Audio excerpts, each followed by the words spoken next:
Good morning. So I'm going to read Mirror Image, which is the story that we're going to be reading today. I will post a story so that you can read it yourself, just in case you prefer reading by yourself instead of having me read it. But I'm going to try and get through this. I want to talk about it at the end, so I don't want this video to be too long, so I'm just going to go right into it. All right. So here we are, Mirror Image by Lena Coakley. If only there were no mirrors, Alice sometimes thought, although she carried one in her backpack wherever she went. It was a silver-plated mirror her father had given her with the initials ACS on the back. "Just you, Alice," she would say to herself, "looking the way you've always looked." Then she'd pull out the mirror. The surprise and disbelief at seeing the reflection was a joke she played on herself over and over. It was disquieting, however, to come upon a mirror without warning. She would say, "Excuse me," to her own reflection in shop windows. Mirrors in unexpected places would make her start and lose her nerve. She avoided the girls' bathroom altogether. Alice took to wearing sunglasses all the time to remind herself to keep something constantly in front of her eyes that would remind her that she looked different. Her teachers let her wear them. Maybe the word had come down from the top that she wasn't to be hassled for a while. But Alice thought it was more than that. She thought they were all a little afraid of her. Of course, her mind learned to ignore the glasses. The human mind is incredibly adaptable. Her mother was always telling her that. "Do you think I move differently?" she asked her twin, Jenny, once identical. "Look how my feet kind of roll when I walk. And my hips feel totally different." Alice walked across the bedroom like a fashion model, wearing nothing but black bikini underwear. "Actually, as bodies go, this one is a lot better. I mean, check it out." Alice grabbed a chunk of her thigh. "No cellulite." Jenny watched from inside her own body. "You looked okay before." "Sorry, I didn't mean you're pretty. I can see that now, but I never used to think that I was. You know, my old body used to weigh much less than this body weighs, but I still wouldn't have been able to walk around naked in it. No one has ever told me that this body is ugly. For all I know, it's never had zits. I haven't had one yet. I feel like I could do anything in this body.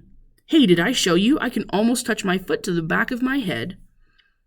Alice had to relearn how to move in the hospital and to speak. At first, the world was nothing but a mush of dark images, disconnected voices, and prickly feelings all over her skin. If someone touched her arm, she wasn't sure from which part of her body the sensation came. Colors seemed different. People's voices were pitched a tone higher. When she tried to speak, she bit her tongue, which seemed enormous in her mouth and tasted funny. When she finally learned, the tone was different, but the inflections and the slight maritime accent were the same. She'd had an accident, they said, but long before the psychiatrist told her, she knew. These weren't her hands. This wasn't her breath. "Let me read your diary."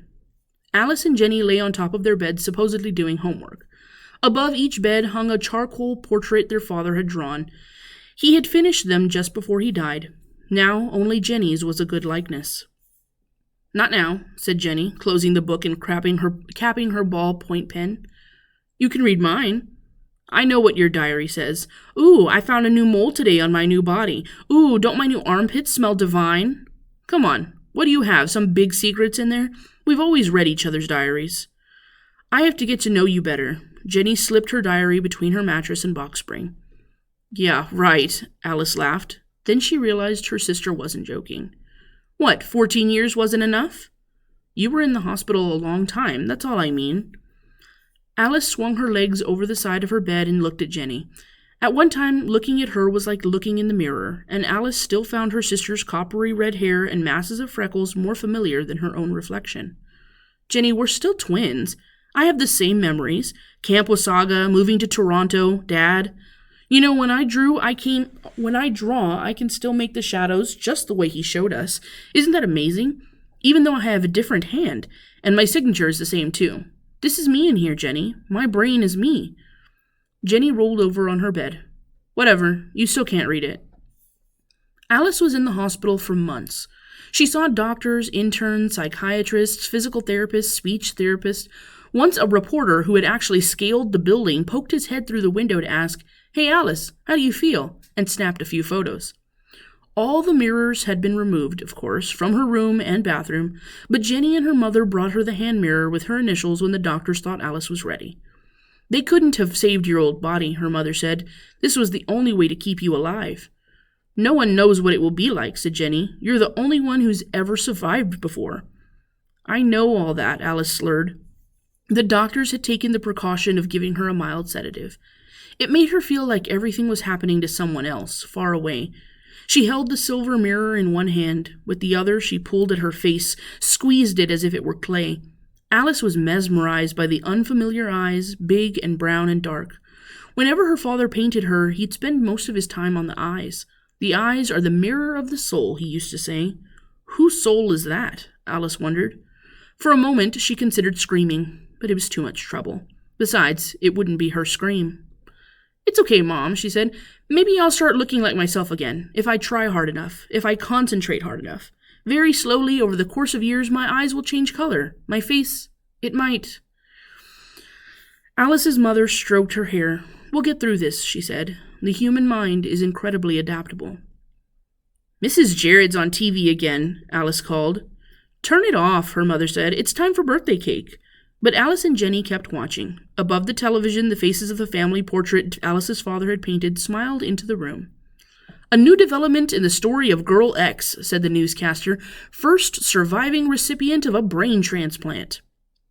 Alice's mother stood in the doorway, wiping her hands on a tea towel. She had fewer freckles than Jenny, and the long braid which hung down her back wasn't quite so bright a red, but the family resemblance was unmistakable. I don't want you to worry about the Jareds, girls. My lawyer says they don't have a legal leg to stand on. Mrs. Jared, a middle-aged woman in a red checked coat, stood on a suburban lawn. She had dark hair, just beginning to gray, and Alice's large, dark eyes. A short man with a potbelly smiled self-consciously beside her. Is that your family? Jenny asked. I don't even know them. Mrs. Jared, said a female reporter with a microphone, has science gone too far? She's our daughter, the woman replied with emotion. When we signed the release form donating her body, we didn't know they were going to bring her back to life with some new brain. Our Gail is alive and living somewhere in Toronto, and I'm not even allowed to see her. Mrs. Jared began to cry, and the camera cut away to Alice and her mother, leaving the hospital amid crowds of journalists. Since she was under 18, Alice's face was covered with a round black dot. The girls had both seen this footage many times before. Gail. Wow, that's so weird. That's not my name. The TV flashed pictures of the Jareds before the accident. A girl with a dog, a smiling teenager wearing a party dress. Ooh, nice outfit, Gail. Darn those TV people, said Alice's mother.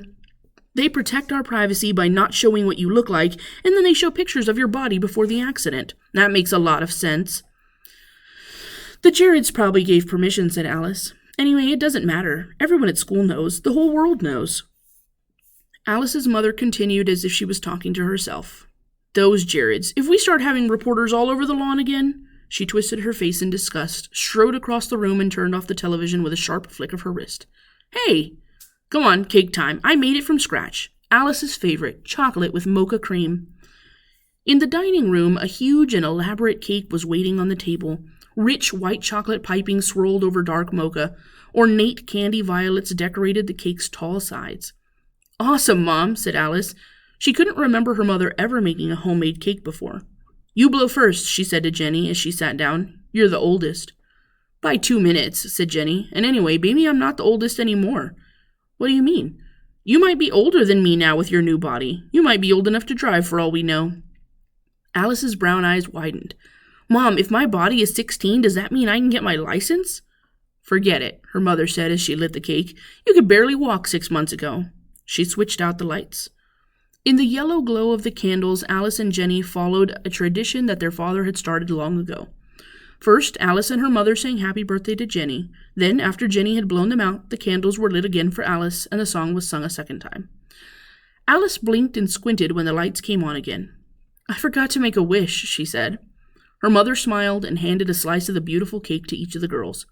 I guess you have to share your wish with Jenny. Alice and Jenny laughed. One year, when they were little girls, the suggestion that they would have to share a wish sent them into fits of crying, which their parents could only resolve by fitting the cake piece slices back into place into the cake and lighting the candles for a third and fourth time. Alice cut the cake with the edge of her fork, happy that the tension brought on by the newscast had begun to melt away. She put a large bite into her mouth. Bitter. Alice tried hard to swallow, tried hard not to let her face show any reaction to the cake, but the taste of the mocha forced her mouth into a grimace. Jenny didn't miss it. I guess Gail doesn't like chocolate with mocha cream. No, it's good, said Alice, forcing it down. Jenny pushed her own piece away. I'm not hungry. Geez, Jenny, why are you angry at me for not liking a piece of cake? I can't help it. Who's angry? I have different taste buds now, and they're sending different messages to my brain. They're saying this cake tastes gross. Sorry, Mom. Okay, said Jenny. You're always saying that you are still you because you have the same brain. But who is to say that your whole personality is in your head? Where else would it be? I don't know. Maybe there was some other part of your body where part of yourself lived. Maybe it was your big toe. Alice's mother set down her fork. Jenny, people have their big toes cut off and they're still themselves. People have heart transplants and they're still themselves. Right, said Alice. She smiled at her mother, but her mother looked away. Maybe not, Jenny said. Maybe they're a little bit different, but they just don't notice. You're a lot different. You're a morning person. You never see your old friends. You hang out with Imogen Smith and those snobs. Now you're going out for cheerleading, for goodness sake. And what is with those sunglasses? Sometimes, I don't know, sometimes I think my sister is dead. Jenny pushed her chair back and ran out of the room. Alice sat where she was, poking at her cake with her fork, trying not to cry. Her mother got up and began to gather the plates.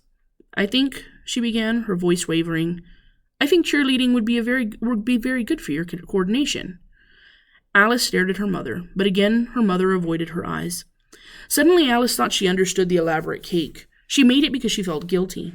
Alice thought, guilty for thinking, way down deep, that I'm not really the same daughter she knew before. The first thing Alice saw when her eyes could focus was the white hospital ceiling, but the white had a slightly unnatural blueness to it, the way white looks on TV. Sometimes things were exquisitely clear and sharp, although she wasn't wearing her contacts, and she hadn't yet learned to ignore her eyelashes, which seemed longer and darker than they had been before. When Alice saw her mother for the first time, she cried and cried. Her skin had a different texture, her hair hardly seemed red at all, she even had a different smell. And Jenny? Why was everyone she knew so different? Why wasn't her father there? Would he be different too? When Alice met Mr. Jared, it was in the middle of the street. A new sidewalk had just been poured on Bedford Avenue, so Alice had to walk in the street to go around the construction on the way home from school. A light rain was falling, preventing the concrete from setting. Mr. Jared held an oversized umbrella, striped red and yellow, above his head. He might have walked right by her, but Alice was staring hard at him, trying to remember something, anything about him besides the newscast. Gail, he said in a soft mumble, and then, I'm sorry, I mean Alice, do you know me? I saw you on TV. Ah, yes. The two stood in silence for a moment. You should have an umbrella, he said. This one's a ridiculous thing. My wife's here. No, it's just sprinkling, really. But Alice took the umbrella Mr. Jared offered her, holding it upside down, its point in the road. This is very strange for me. Very strange, he said, staring at her. We knew you were in Toronto, but, well, to be honest, it was my wife who wanted to contact you. I thought it would be better not to see you. It's very strange, he repeated, then added, You look so different. I do? Your hair, the way you stand even. Our Gail, she was an early bloomer, always slouched. Your accent is different, too. He paused. I understand, you know. My wife, she thinks our daughter is still alive, but I know. A car turned onto the street and honked at them. I'd better go. On impulse, Alice grabbed Mr. Jared's hand. It was warm and big and rough, and Alice knew she had never felt it before. I knew I wouldn't remember you, she said. But I was hoping when you walked by that I'd know you somehow. Mr. Jared took his hand away. But you don't. No, Alice slid her dark glasses to the top of her head. My dad, I guess you know, he died in the accident. Yes. Sometimes I think if he were alive, he would just look into my eyes and know who was in here. The two stood in silence. Then Alice said, What will you tell your wife? I'll tell her, Mr. Jared's voice began to falter, but he looked at her straight on. I'll tell her I looked into her eyes and that I didn't see my daughter. I'm sorry, said Alice. She didn't ask the question that immediately came to her, but the words rang in her mind. Who did you see? Alice gripped the umbrella as she watched Mr. Jared hurry around the corner. She stepped up to the curb and pressed her waist to the wooden barrier that protected the sidewalk. Then she folded the umbrella and secured the strap. In a small corner of the sidewalk, she wrote her initials ACS with the tip of the umbrella. Alice was here, she thought, and then she walked towards home.